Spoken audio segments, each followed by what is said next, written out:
Vocês viram agora há pouco a gente mostrando a expectativa para a deflação em julho, o que vai marcar aí a primeira vez de um IPCA negativo desde maio de 2020. O Sérgio Vale, nosso especialista em economia, economista-chefe da MB Associados, já está conosco aqui. Sérgio, que bom ter você conosco nessa segunda. Bom dia. Bom dia, Thaís. Bom dia, Pri. Prazer estar aqui com vocês.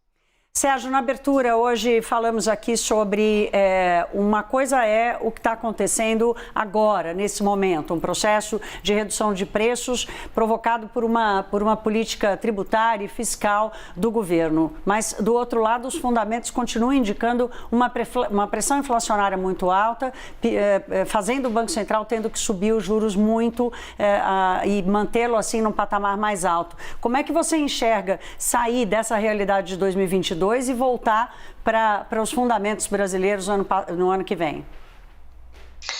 Pois é, Thaís, a grande dificuldade que a gente está tendo nesse momento é que, apesar dos números positivos que a gente está vendo, o desemprego está indo bem, inflação de fato vai ter uma queda de preços agora, a gente vai ter a inflação talvez indo para baixo de 10% pela primeira vez em muito tempo, no 12 meses, mas a gente tem um cenário de curto prazo que é positivo, mas a gente está sendo gasto às custas de um 2023 pior. Então você ajusta a inflação para baixo agora com tudo que está sendo feito em relação a impostos, mas por conta de um fiscal muito pior que vem na sequência dessas medidas fiscais, você acaba piorando a inflação do ano que vem.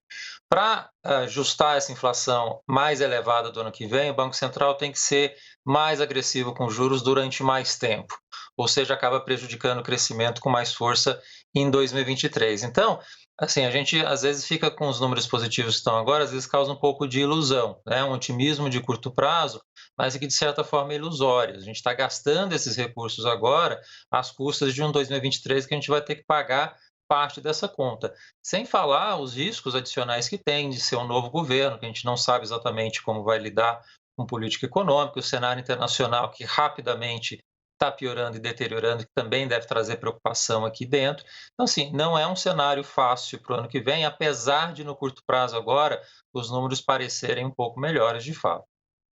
Sérgio, a gente também está em meio a discussões aí sobre orçamento, novos bloqueios.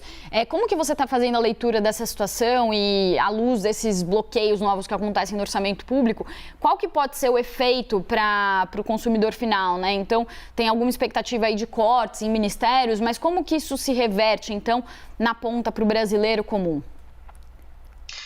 Esses cortes que estão sendo pronunciados agora são relativamente pequenos comparados com o que a gente vai ter de aumento por conta da PEC Kamikaze, né, ou PEC das bondades, a depender do gosto. Então, assim, a gente tem um impacto para o consumidor, olhando o Auxílio Brasil que vai aumentar, olhando as rendas que vão ser dadas para parte da população, isso deve ter algum impacto de crescimento no curto prazo.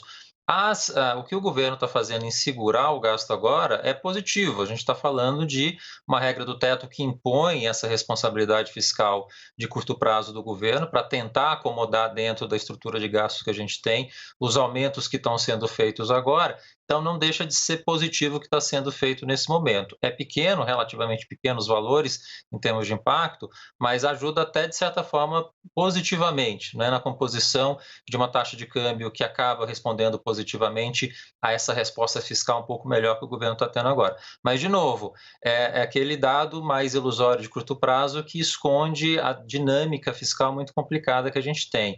A dívida pública brasileira hoje está um pouco abaixo de 80% do PIB, mas está caminhando para ficar em torno de 83% no ano que vem, com o custo da dívida, né, a taxa de juros paga em cima dessa dívida, que vai continuar extremamente elevada durante muito tempo. Então, de novo, ajuda no curto prazo, mas tem aí um efeito de longo prazo por conta de tudo que está sendo feito, que infelizmente é muito negativo.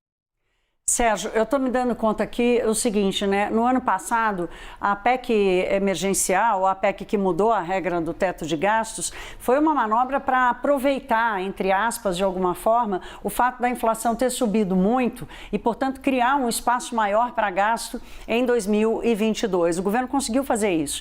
Agora o governo tenta comemorar a queda da inflação e, ao mesmo tempo, um IPCA menor reduz o espaço de gastos para 2023, quer dizer, a armadilha armadilha que beneficiou 2021 vai virar uma armadilha que vai machucar bastante as contas públicas no ano que vem.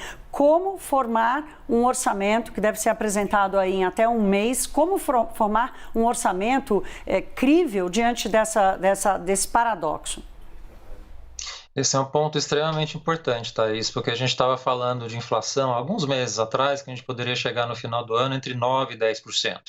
Era uma inflação pressionada que ia ajudar na estrutura de gastos, de crescimento do gasto no ano que vem. O que a gente vai ter agora, por conta dessas medidas que estão sendo feitas, eventualmente câmbio que pode, preço de petróleo que ainda pode ajudar de certa forma no segundo semestre, a gente pode ter uma inflação aí que fica na casa de 7% a 8%, que vai significar uma expectativa de gasto menor no ano que vem. 2023 também vai ser um ano de arrecadação bem mais fraca do que foi agora. Não vai ter commodities como cresceu esse ano, a gente não vai ter o crescimento forte que a gente viu ano passado e está vendo ainda no começo desse ano, vai ser bem mais fraco. Então você tem a arrecadação piorando, com uma estrutura de gastos também apertada, né, que vai pressionar ainda mais a estrutura da regra do teto para o ano que vem. Então está montado um cenário fiscal bastante adverso, não do ponto de vista só dos números em si, ou seja, a gente provavelmente vai ter um déficit público elevado ano que vem, acima de 100 bilhões de reais, mas vai voltar essa discussão da regra do teto, né? Um gasto mais enxuto por conta da inflação, um governo que a gente vai precisar ver como vai acomodar os desejos de gastos para o ano que vem. A gente tem aí um cenário fiscal montado muito adverso para 2023, que vai voltar a trazer preocupação para a gente lá na frente.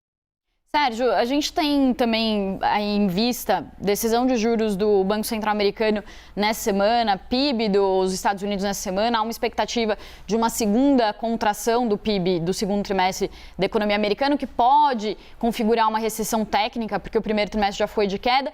Além disso, semana passada saíram vários dados também da zona do euro que vieram muito negativos, aumento de juros na zona do euro pela primeira vez em 11 anos. O que esses dados também da economia global trazem de perspectiva aqui para o Brasil?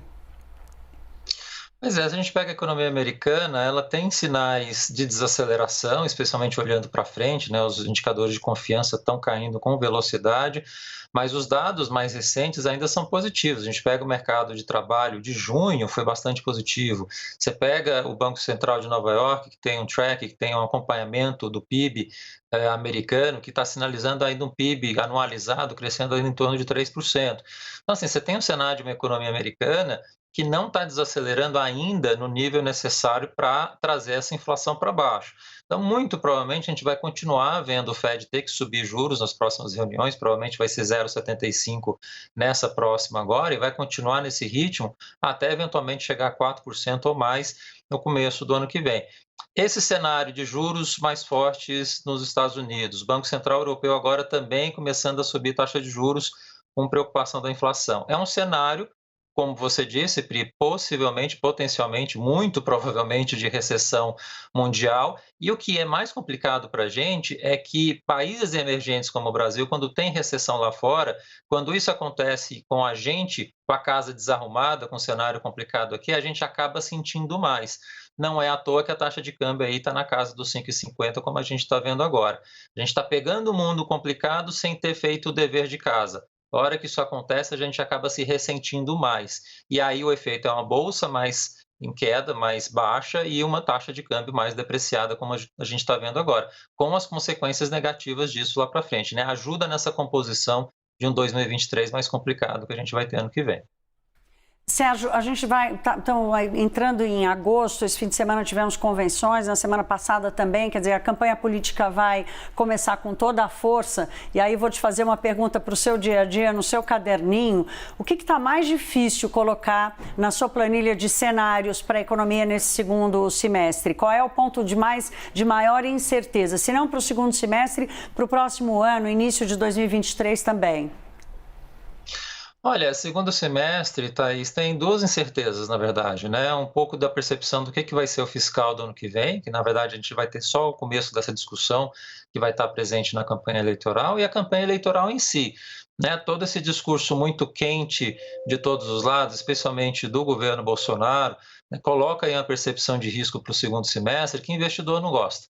Né, esse tipo de sinalização que é colocada em relação à suspeita de urna eletrônica, todo esse discurso tem sido feito para investidor num cenário que já está muito adverso, adverso lá fora em queda, aqui dentro com taxa de juros elevada, é o que o governo, é o que o mercado não gostaria de estar ouvindo nesse momento. É justamente o contrário do que o governo tem feito. Então, acho que a atenção imediata que o mercado vai ter é como vai ser a condução do cenário eleitoral nos próximos meses, e aí no final do ano, no quarto trimestre, vai ter essa expectativa de como vai ser a posse de quem eventualmente ganhar, como é que vai ser essa polarização no meio dessa bagunça eleitoral toda que a gente vai ter, e a composição do cenário de política econômica para o ano que vem. Aí o foco total, Thaís, vai ser o que vai ser o fiscal no ano que vem. Esse vai ser o centro de atenção do mercado, com certeza, no quarto trimestre. Tá certo. Sérgio Valli, muito obrigada pela entrevista, mais uma vez aqui com a gente no CNN Money, e até uma próxima. Bom começo de semana para você. Obrigado, Pri, Thaís, até a próxima.